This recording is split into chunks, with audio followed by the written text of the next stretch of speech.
Hello, everyone. I'm going to be talking about Hammock. It was a student project I made at Rhode Island College with three other students. We were tasked to create a software system.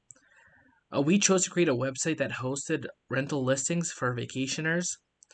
The website takes information about a user's stay and then searches a database for available trips that fit their need.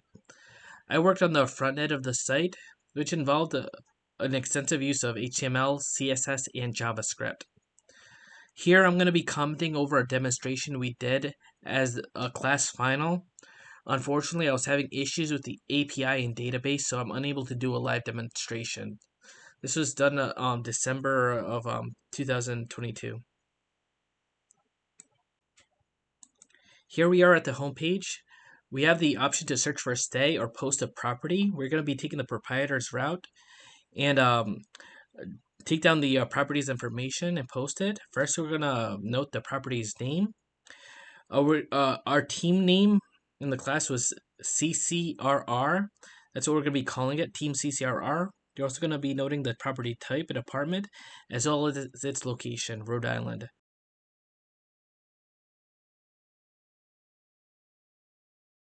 Here we're going to include further information about the property. We're going to select the number of guests, the number of beds, and the number of baths. We're going to click next to continue. But before we proceed further, we have the option to go back and redo whatever we selected here. Here we have the selection to select the number of amenities with these checkboxes.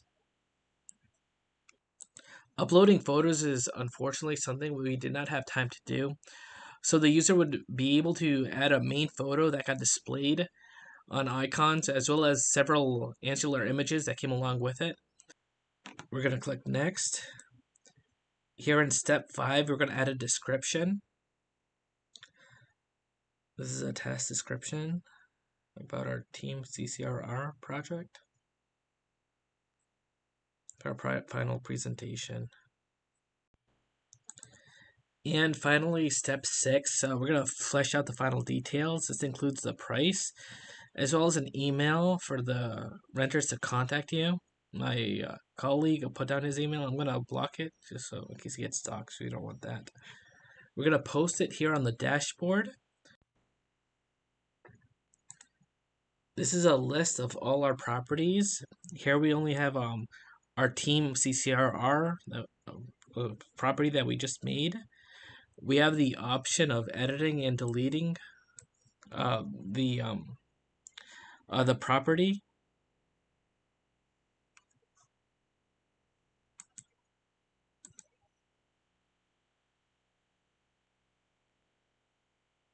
Here we're going to click the button.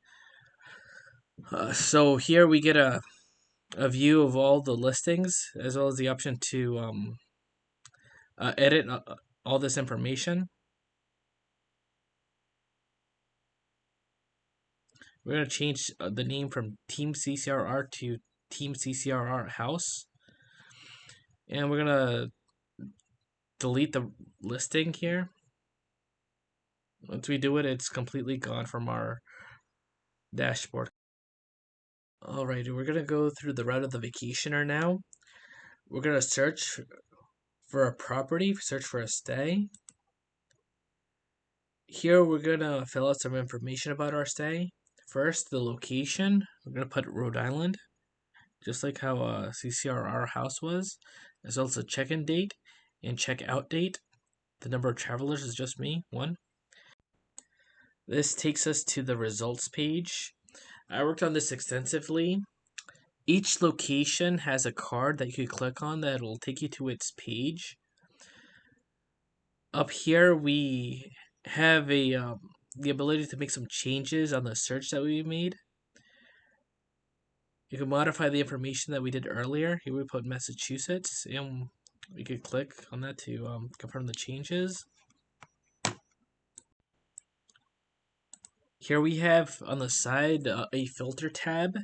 We can modify further, more detailed changes. Up here, I have a min-max slider that was a real pain to get working.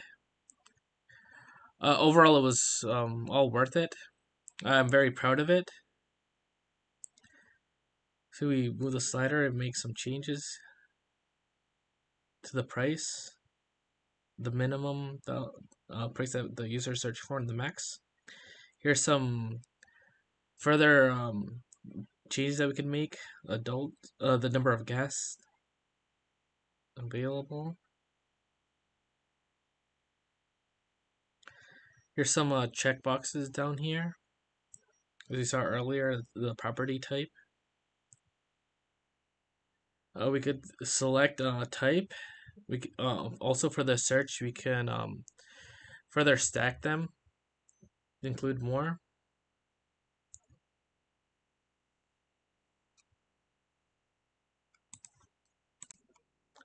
Down here we have the amenities section, which we toy around with. Here we're gonna click on the Seaside Retreat card. It's gonna take us to a more detailed page. I worked extensively on this page. Here you get additional images of the property as well as further information. If we are happy with what we see, we're gonna click on the bottom here where it says book trip, and it'll take us to the booking page. This is the final page before we confirm and book. We are giving details about the trip, including the cost over here, as well as the date, number of guests. Fortunately, as mentioned earlier, we were having issues with images, displaying images. So that's the reason why you see this empty space over here. There should be an image of the property. We also have the ability to go back and look at the details of the trip again.